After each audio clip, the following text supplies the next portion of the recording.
किसकी है? सारे बोलो अल्लाह की। आसमान किसका है? अल्लाह का। वो चाहे हमें जमीन के ऊपर न चलने दे, वो चाहे हमें आसमान के नीचे न चलने दे, वो इस पे कादिर है। लेकिन अल्लाह, हमने नाफरमानियां की, तूने फिर भी अपनी रहमत को हमारे ऊपर बहा दिया। अल्लाह फरमाते हैं पहला इनाम रिज़्क़ की तंगी को दूर कर दूंगा। और इरादा रखें हम अपने अल्लाह की नमाज पढ़ेंगे, अल्लाह पहला इनाम अता करेंगे कि रिज़्क़ की तंगी दूर कर देंगे।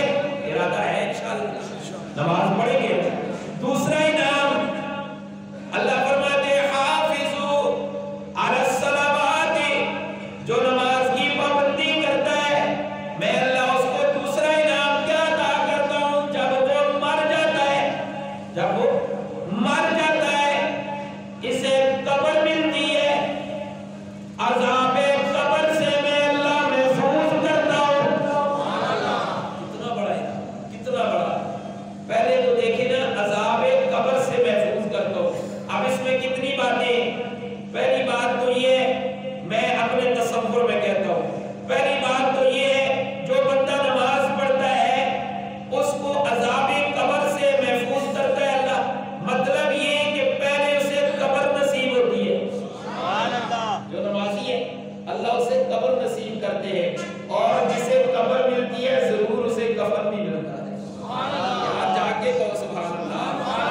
और जिसे कफन मिलता है उसे अल्लाह गुस्ल भी दिलवाते हैं, उसे गुस्ल भी मिलता है। और जिसे गुस्ल मिल के, कफन मिल के कब्र की तरफ ले जाते हैं, उसके रब जनाजा भी अता फरमाते हैं। तो ये देखें नमाज के कितने फवायद हैं। नमाज पढ़ने वाला जब मर जाता है, नमाज पढ़ने वाला ज़ौक़ हो तो एक बात अर्ज कर दूं, सुभान अल्लाह। ऐसे नहीं चाहता कि सुभान अल्लाह। एक और जगह पे उलमाए किराम लिखते हैं, नमाज पढ़ने के लिए जब बंदा वुज़ू करता है, और वुज़ू करते वक्त जो मुसलमान मिसवाक करता है, जो मुसलमान वुज़ू करने के साथ साथ मिसवाक का भी पाबंद है, मिसवाक के फवाइद में से एक फायदा ये है, अल्लाह उसे मरते वक्त कलमा भी नसीब करता है। तो मिसवाक, वुज़ू के साथ मिसवाक भी अगर की जाए तो अल्लाह कलमा भी नसीब करता है। तो पता चला जब नमाजी करता है कलमा भी नसीब हुआ, मेरे से गुस्ल भी नसीब हुआ, मेरे से कफन भी नसीब हुआ, मेरे से जनाजा भी नसीब हुआ, और फिर से कब्र भी नसीब होती है। अब कब्र में चला गया। हाफिज़ू अलस सलावात, जो मेरी नमाजों की पाबंदी करता है, मैं अल्लाह दूसरा इनाम ये देता हूँ, उसे अज़ाबे कब्र से महफूज रखता हूँ। कब्र में जाना है या नहीं जाना? सबने जाना है। आज तक दुनिया में वाहिद चीज है जिसका इनकार किसी ने नहीं किया, ना ही कोई कर सकता है, वो है मौत। क्या है? जोर से क्या है? मौत। और मौत के बाद क्या कहते हैं कि खुश नसीब है वो लोग जिन्हें कफन दफन मिल गया। लिहाजा नमाजी की ये खुश नसीबी है कि उसे कब्र मिल गई है। जब कब्र मिल गई, अब कब्र में आगे क्या होता है? कब्र बड़ी सख्त जगह है। ज़ौक़ हो तो एक अल्लाह वाले की बात बयान कर दूं। एक जगह पे कब्र खोदी जा रही थी, करीब से एक अल्लाह वाले गुजरे, करीब से एक अल्लाह के वली गुजरे। उन्होंने देखा कब्र खोदी जा रही है, वो खड़े हो गए, खड़े होकर ज़ारों की तार रोने लगे, ज़ारों की तार रोने लगे, आंखों से आंसू जारी है। कब्र खोदने वालों ने पूछा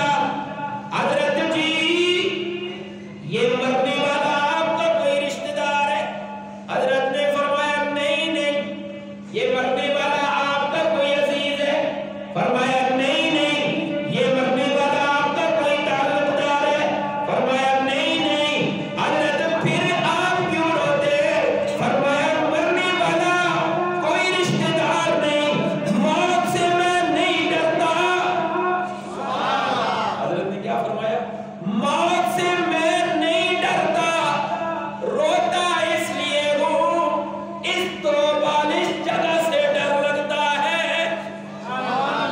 इस दो बालिश जगह से डर लगता है। यहां क्या बनेगा? हजरत जी ने बड़ी जबरदस्त बात इरशाद फरमाई। आपने फरमाया भाई मौत से नहीं डरता, और मेरे आका का फरमान है मोमिन का हर एक तोहफा होता है। मोमिन का तोहफा मौत है। मोमिन का तोहफा क्या है? मौत है। लिहाजा जिस तरह तुम तोहफे को खुशी से कबूल करते हो, मौत को भी कबूल करो। मौत का इनकार किसी ने नहीं किया।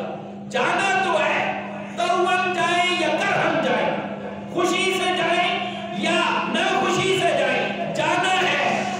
तो वो अल्लाह वालों ने कितनी जबरदस्त बात कही।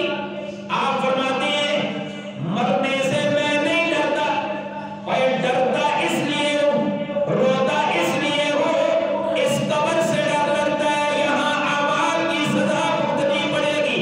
तो मेरे आका ने फरमाया जो नमाज की पाबंदी करता है उसका दूसरा इनाम कब्र का अजाब नहीं होगा। लिहाजा ऐ मुसलमानों, मैं अपने आप को मुखातिब करता हूं, आप अपने आप को मुखातिब करें। ऐ मुस्लिम, ऐ मुसलमान, अपनी कब्र की फिक्र कर, अपनी आखिरत की फिक्र कर। अगर तूने मरना है और वाकई मरना है और तुझे कब्र में भी मिलना है, फिर कब्र क्या करेगी?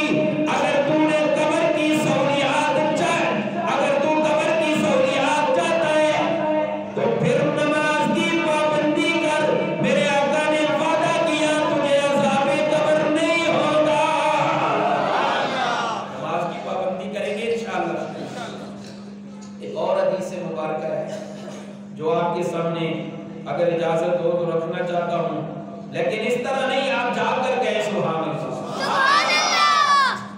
मुर्दे को दफना दिया जाता है, मुनकर नकीर आते हैं सवाल और जवाब के लिए। एक रिवायत में आता है कोई हस्ती, कोई सूरत पांव की तरफ होती है और एक सूरत सर की तरफ होती है। एक सूरत दाएं होती है, एक सूरत बाएं होती है। जब मुनकर नकीर उसके करीब आते हैं तो मुनकर नकीर को ये सूरतें जो यहाँ मौजूद हैं, ये हस्तियां जो यहाँ मौजूद हैं, ये मुनकर नकीर को करीब नहीं आने देते। ये मुनकर नकीर को करीब नहीं आने देते। जब मुनकर नकीर देखते हैं करीब नहीं आने देते, मेरा तसव्वुर ये वापस जाते हैं। ऐ मेरे परवरदिगार, तेरा फरमान है कब्र काली कोठरी, तेरा फरमान है कब्र में कोई दूसरा नहीं होता। आज ते मैंने बड़ा औखा वेला देखी है। मुनकर नकीर कहते हैं आज मैंने बड़ी मुश्किल सी बात देखी कि कब्र के अंदर मैयत के इर्द-गिर्द कोई सूरतें हैं, कोई हस्तियां हैं। अल्लाह बावजूद जानने के फरमाते हैं जाओ पूछो उनसे तुम कौन हो। मुनकर नकीर आ जाते हैं, उनसे पूछते हैं तुम कौन हो। एक रिवायत में आता है सार वाला कहता है मैं अल्लाह का कुरान हूं, इसने गर्मी में भी सर्दी में भी ठंडे पानी से वुजू करके और मुझे मेरी तिलावत को नहीं छोड़ा। आज काली कब्र में मैं इसे अकेला कभी नहीं छोड़ सकता। दूसरी तरफ वाला कहता है मैं रोजा हूं और इसने गर्मियों की लंबे लंबे दिन भी थे, इसने भूख काटी, प्यास काटी, मुझे अपनाया, मैं इसको आज काली कब्र में अकेला नहीं छोड़ सकता। एक तरफ वाला कहता है अरे मैं नवाज हूं, तू क्या चाहता है? इसने हर वक्त मुझे अपनाया है, लिहाजा दुनिया में इसने मेरा साथ नहीं छोड़ा, आज मैं इसका साथ नहीं छोड़ूंगा। मुनकर नकीर चले जाते हैं रब्बे करीम। कब्र के अंदर हमने जाकर पूछा, वो तो ये जवाब दे रहे हैं भाई परवरदिगार बावजूद जानने के फरमाते हैं जाओ ना उनसे पूछो तुम क्या चाहते हो। वो फिर आ जाते हैं इस मौजू के साथ ताल्लुक रखता है। आकर पूछते हैं, नमाज ये कहते